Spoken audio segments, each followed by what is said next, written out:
This happened in Westfield, New Jersey in 2014. The story became known as the Watcher House, and it's real. In June 2014, the Broadus family bought a large home on Boulevard for their family. It was their dream house.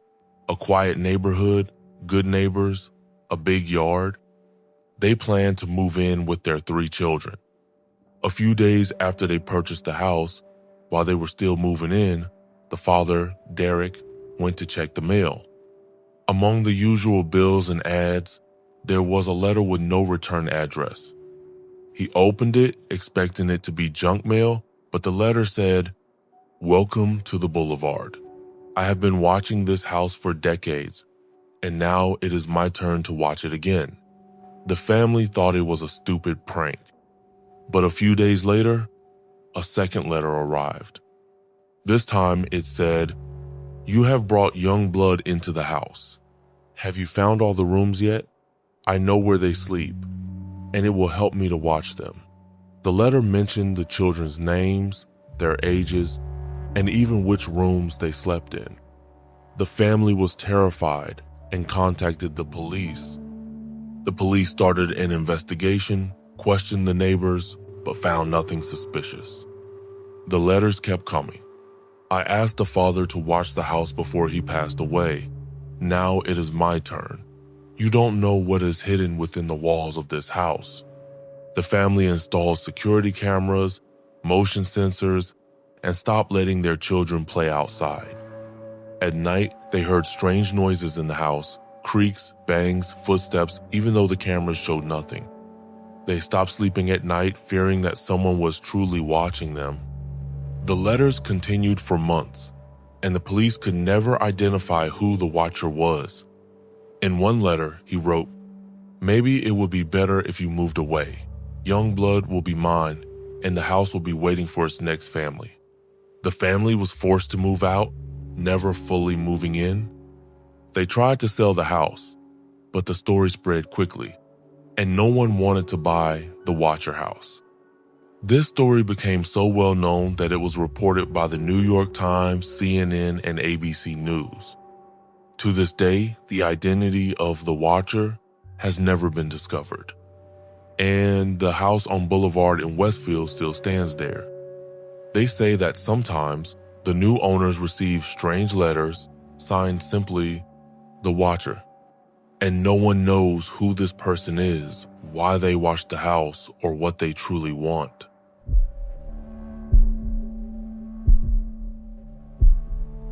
I used to live in Denver, Colorado, in a small 2-story house with my girlfriend at the time. We moved there in early 2009, thinking it would be the perfect place to start our life together.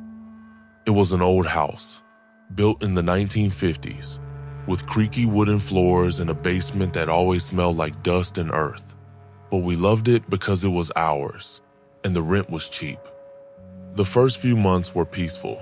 We spent our weekends fixing up the place, painting the walls, and planting flowers in the small front yard. At night, we would watch movies in the living room, hearing the occasional creak of the house settling, and it felt normal. But around September, things started to change. At first, it was small things we noticed. We would find the kitchen light on in the morning, even though we were sure we turned it off. Food would go missing, a sandwich we left in the fridge for lunch, a can of soup, a few granola bars. We joked about it, saying maybe the house was haunted or we had a friendly ghost with midnight cravings. But then one night, we were lying in bed, the room completely dark, when we heard footsteps above us. Our attic was small, barely enough to crawl in, and we used it only for boxes of old clothes and holiday decorations. The footsteps were soft, almost cautious, moving slowly across the ceiling. We froze, listening, holding our breaths. Then, silence. We convinced ourselves it was a raccoon or a squirrel that found its way in, and we decided to check it out in the morning.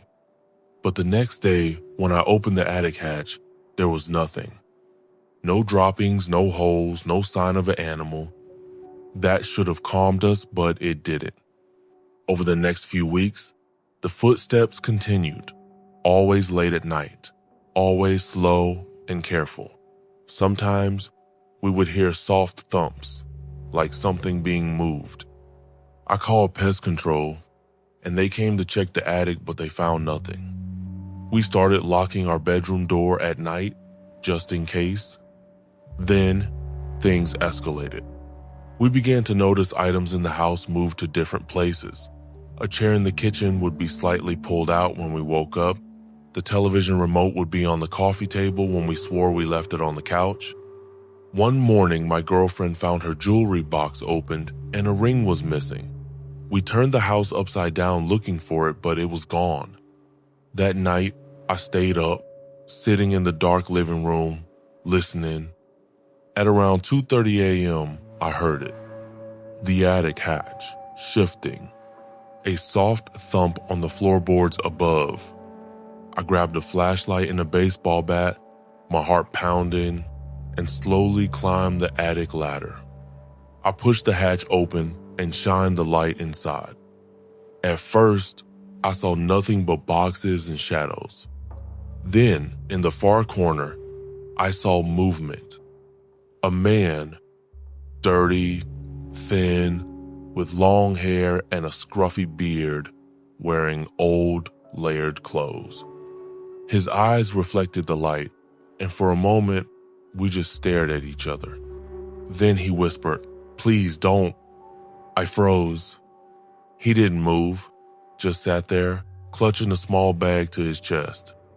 I backed down, closed the hatch, and called the police. When they arrived, they went up and pulled him down. He didn't resist. We found out he had been living in our attic for weeks, maybe months. He had a small mattress made from old blankets, and he had been sneaking down at night to take food and small items. The police told us it wasn't the first time they had seen something like this in Denver, where homeless individuals found empty attics or basements to live in without the owners knowing. But what haunted us the most was what they found in his bag. Inside were small items he had taken from US Me girlfriend's missing ring, some photos from our albums, small trinkets, and, disturbingly, a small kitchen knife. He never used it, but the fact that he had it was enough to terrify us. We moved out a month later. Even now, years later, I still find myself checking attics and closets, listening at night for soft footsteps above me. It's the fear that someone could be living above you, watching you as you sleep, waiting for you to leave the room so they can come down. And you would never know.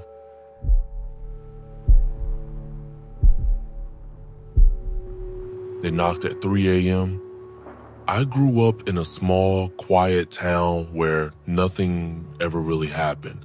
We didn't even lock our doors at night. But that changed one winter when I was 16. It was around 3 a.m. when I first heard it. Knock, knock, knock. 3 slow knocks on my bedroom window. At first, I thought it was the wind or a branch hitting the glass, but it happened again the next night at exactly the same time. Knock, knock, knock. This time, I sat up in bed, heart pounding. I pulled the curtain back just enough to peek outside.